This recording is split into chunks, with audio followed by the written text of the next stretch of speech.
Alors, l'hématologie, c'est l'étude des maladies du sang.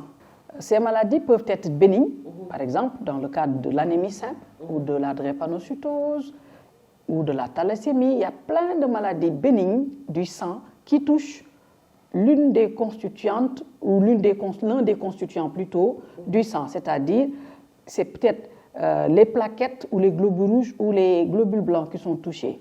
Alors, je rappelle que dans le sang, il y a ces trois composantes.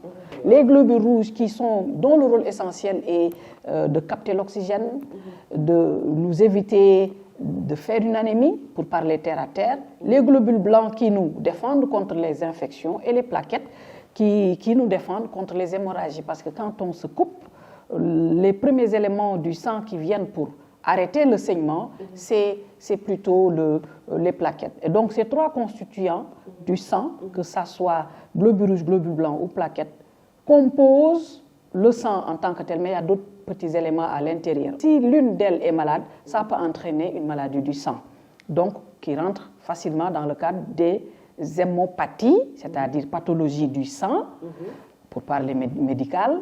Et ces pathologies du sang peuvent être bénignes, c'est-à-dire qui ne sont pas du tout cancéreuses, ou malignes dans le cadre des cancers du sang.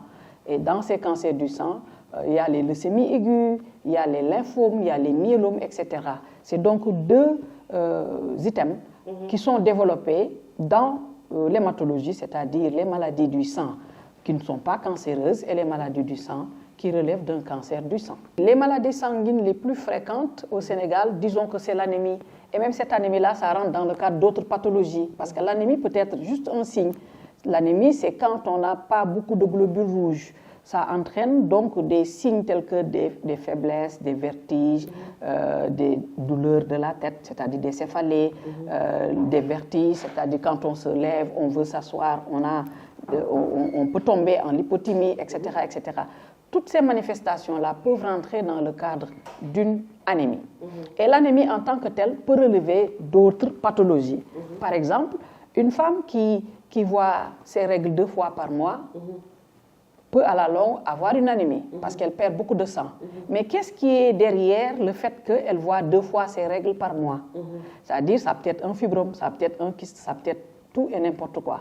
Donc l'anémie est finalement un signe qui peut révéler beaucoup d'autres maladies qui peuvent relever de la médecine pure comme de la chirurgie. Et donc c'est des signes comme ça qui nous viennent, c'est des patients qui nous viennent avec des symptômes, l'anémie, mais quand on investigue, quand on va plus loin, on se rend compte que derrière cette anémie, il y avait ou une maladie purement médicale ou une maladie purement chirurgicale. Et donc, finalement, le véritable traitement de l'anémie est de traiter la cause de l'anémie, sinon la patiente ou le patient continuera à faire ces anémies-là. On ne traite pas des signes en médecine, c'est ce qu'on a l'habitude d'apprendre aux étudiants, on traite plutôt une cause. On ne peut pas dire telle personne a une anémie, je donne du fer. Peut-être que derrière cette anémie-là, ce n'est pas un manque de fer, c'est peut-être un manque de vitamine B12, un manque de vitamine B9, un manque de, je ne sais pas moi, des globules rouges qui éclatent spontanément ou d'autres pathologies derrière qui sont cachées et qui entraînent comme conséquence une anémie. Donc, toujours ne pas aller à la pharmacie. Ça, c'est une leçon que je donne peut-être. Ne pas aller à la pharmacie se disant que je suis anémiée, je fais des vertiges, j'ai des maux de tête, donnez-moi des comprimés de fer. Malheureusement, ce n'est pas le pharmacien qui est au niveau du comptoir, c'est le vendeur de pharmacie qui peut délivrer du fer sans pour autant que ce patient-là ait besoin de fer. En sachant que quand on va consommer beaucoup de fer, ça entraîne d'autres choses. Ça entraîne, le fer c'est du métal, ça peut aller se coller au niveau du foie, au niveau de la rate, au niveau des organes et être beaucoup plus délétère que bénéfique. C'est la raison pour laquelle, devant toute anémie, il faut chercher la cause et traiter la cause. Si quelqu'un a besoin de vitamine B12, on ne donnera que de la vitamine B12. Vous allez avoir des patients qui ont une anémie très sévère. Quand on cherche la cause, c'est un déficit en vitamine B12, on ne donnera que de la vitamine B12, on ne donnera pas de fer. Et on donne de la vitamine B12, vous allez corriger l'anémie. Tout naturellement, quand quelqu'un a besoin de fer, on donnera du fer, mais pas de la vitamine B12. Si quelqu'un a une maladie rhumatismale ou auto-immune derrière, on traitera la maladie rhumatismale pour que l'anémie disparaisse. Parce que dans ce cas de figure, c'est des anémies de type inflammatoire qui sont liées à l'inflammation de la pathologie sous-jacente.